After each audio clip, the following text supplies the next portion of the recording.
नमस्कार मेरे प्यारे दोस्तों। आज दिनांक 21 मई 2024 की कुछ प्रमुख घटनाओं को लेकर मैं आपके सामने फिर से हाजिर हूँ। दोस्तों चलो आज की कुछ प्रमुख घटनाएं हैं जो परीक्षाओं की दृष्टि से अत्यंत महत्वपूर्ण है।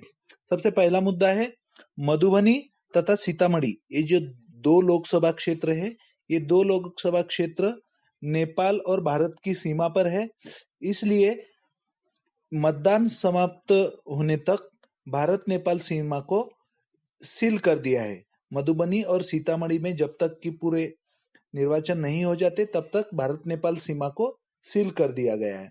उसके पश्चात हमें पता है हाजीपुर लोकसभा क्षेत्र जो है यह रामविलास पासवान के लिए पूर्व केंद्रीय मंत्री रामविलास पासवान के लिए प्रसिद्ध थी, मगर उनकी अकाल मृत्यु के कारण उनके बेटे चिराग पासवान यहाँ से निर्वाचन के लिए आगे आए हैं।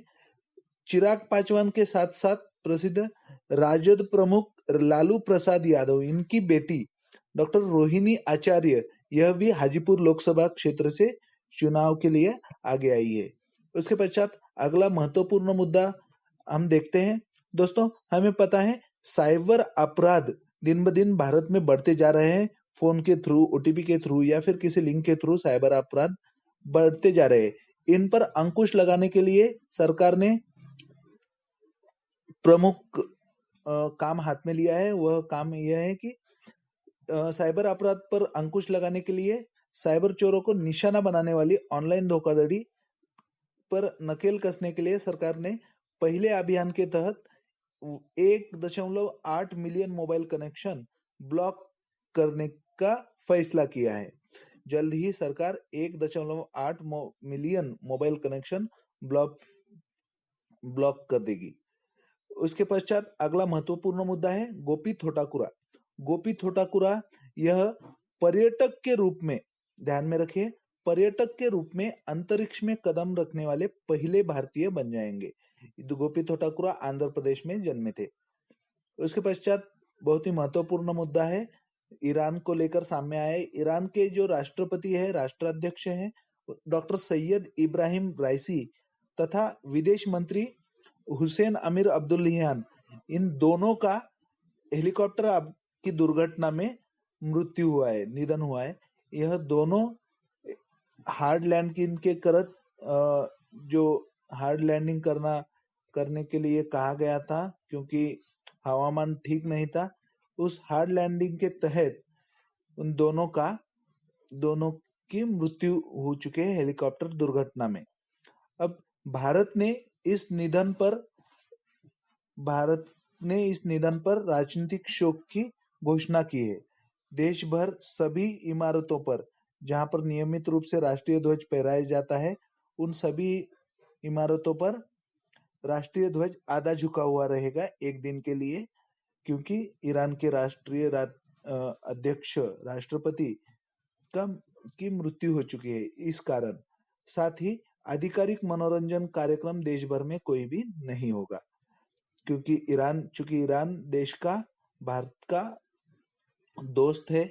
इसलिए भारत ने यह फैसला किया है एक दिन के लिए पूरे देश में राजनीतिक शोक मनाया जाएगा।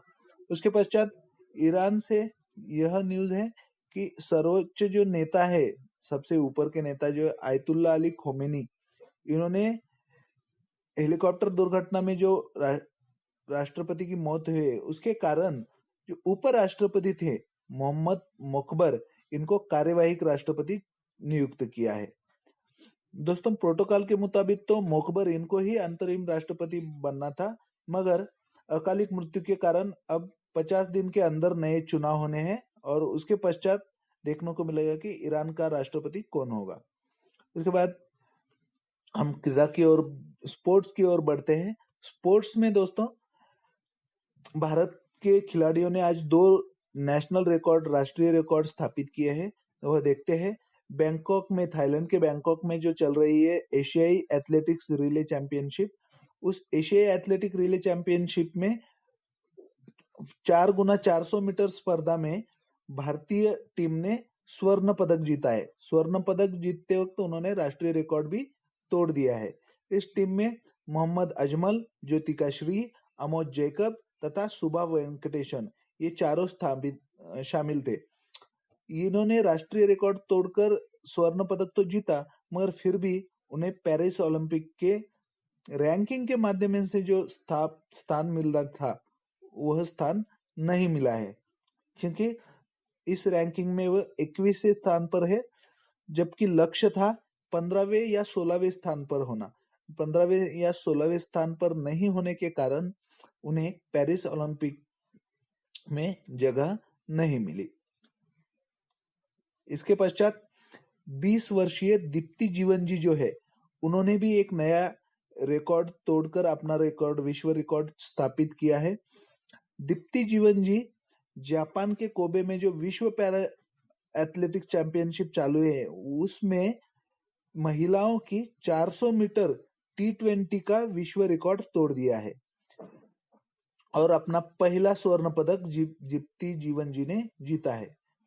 दीप्ति ने 55.07 सेकंड का समय लेकर पुराना पिछला जो विश्व रिकॉर्ड था अमेरिका की ब्रेना क्लार्क के नाम, वह विश्व रिकॉर्ड 55.12 सेकंड का था, वह तोड़कर नया विश्व रिकॉर्ड दीप्ति ने स्थापित किया है 55.7 सेकंड का, महिलाओं की 400 मीटर T20 स्पर्धा में।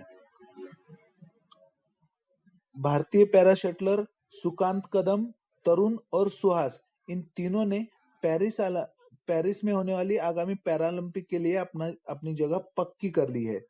ये पुरुषों की SL4 श्रेणी में खेलेंगे। दोस्तों, ये श्रेणी क्या है जान लेते हैं। यह श्रेणी उन एथलीट के लिए है जिनके शरीर के एक तरफ दोनों पैर चलने में अक्षम है या एक अंग की मामूली अनुपस्थिति है। उन एथलीटों के लिए SL4 की श्रेणी है। दोस्तों, तरुण और सुहास तथा कदम, ये तीनों भी SL4 कैटेगरी से ही क्वालिफाई हुए हैं। उसके पश्चात आज का सबसे महत्वपूर्ण मुद्दा है फ्रांस से लेकर। फ्रांस के पेरिस में स्टेंट रोलैंड गैरोस में फ्रेंच ओपन 2024 टूर्नामेंट चालू हो चुके हैं। इसके मुख्य जो ड्रॉ मैचेस है, वह मैचेस हमें 26 तारीख से देखने को मिलेंगे। दोस्तों, हर साल पूरे साल में 4 ग्रैंड स्लैम स्पर्धाएं होती है टेनिस की, मुख्य ग्रैंड स्लैम स्पर्धाएं। उसमें से जो दूसरी ग्रैंड स्लैम स्पर्धा है वह फ्रेंच ओपन टेनिस स्पर्धा है। यह स्पर्धा चालू हो चुकी है। इसी के साथ आज के जो प्रमुख मुद्दे थे वह यहाँ पर मैं समाप्त करता हूँ। धन्यवाद। नमस्कार मेरे प्यारे दोस्तों, आज दिनांक 21 मई